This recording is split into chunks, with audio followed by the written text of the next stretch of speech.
स्पर्धा पाहिली मी, खेळातली स्पर्धा पाहिली. मी अजून कोणत्या राजकारणातल्या स्पर्धा पाहिल्या. स्पर्धा एक सुदृढ पण ह्या कलंकित करणाऱ्या, समाजाला कलंकित करणाऱ्या, दिशाहीन समाजाच्या दृष्टीनं पावलं टाकणाऱ्या ह्या अशा अशा प्रकारच्या स्पर्धा मी पहिल्यांदा पाहत आहे.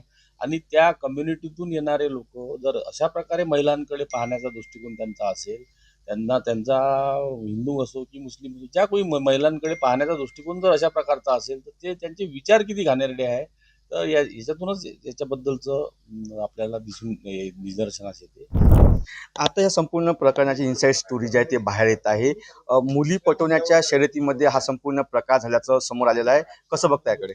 बघा, मुली पटवण्याची स्पर्धा म्हणता तुम्ही, असं मला अधिक विचारलेला आहे हाच प्रश्न.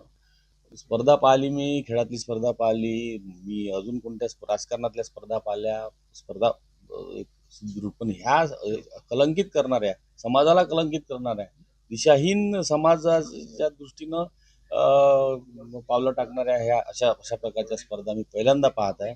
आणि त्या कम्युनिटीतून येणारे लोक जर अशा प्रकारे महिलांकडे पाहण्याचा दृष्टिकोन त्यांचा असेल, त्यांना त्यांचा हिंदू असो की मुस्लिम असो, ज्या कोणी महिलांकडे पाहण्याचा दृष्टिकोन जर अशा प्रकारचा असेल तर ते त्यांचे विचार किती घाणेरडे आहे.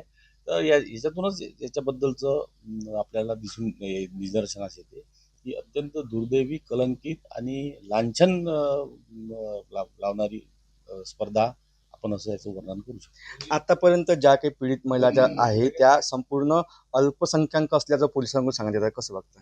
नाही, कसं आहे, कदाचित मला माझा संशय आहे की आता मुस्लिम जरी त्यात दिसत असेल तर त्याही कोणाच्या ना कोणाच्या बहिणी आहेतच.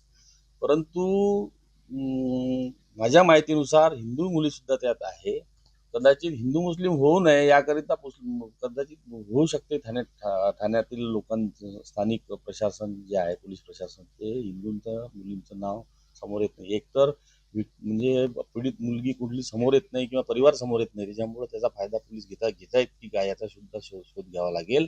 आणि डाटा रिकव्हरीसाठी जो पाठवलेला आहे त्याच्यातून अनेक हिंदू मुलींचे खुलासे होतील आणि याची व्याप्ती, या प्रकरणाची व्याप्ती अजून वाढेल असा मला दाट म्हणजे शक्यता नाही, याची नाकारता येईल. जोपर्यंत पीडिता समोर येत नाही तोपर्यंत ही जी केस आहे स्ट्रॉंग होणार नाही असं सुद्धा बोललं जातं. बरोबर आहे. जर पीडिता समोर आली नाही तर मग त्याच्यावरती जो पोक्सो लावलेला आहे त्या मुलींच्या व्हिडिओच्या आधारावर, त्याचं सुद्धा हे होईल. आणि पुढे शिक्षा, अशा नराधमाला शिक्षा ठोठावल्या गेली पाहिजे. या सर्वांची, खास करून शासनाची, खास करून गृहमंत्री महोदयांची, म्हणजे मुख्यमंत्री महोदयांची सुद्धा इच्छा आहे की अशा कलंकित व्यक्तींना, ते कुठल्याही समाजाचे असो, त्यांना ठोस शिक्षा झाली पाहिजे. याकरिता सर्वांना आवाहन करतोय की गुप्त पद्धतीनं तुमचं सगळं नाव नोंदवलं, म्हणजे नाव राहील, कुठेच पुढे येणार नाही. मला आव्हान करतोय, अजून परत परत आव्हान करतोय की तुम्ही समोर यावं आणि आपली तक्रार नोंदवावी आणि अशा नराधमाला जास्तीत जास्त शिक्षा होईल याच्या संबंधीचा विचार करून आपण समोर येऊन आपली तक्रार नोंदवावी.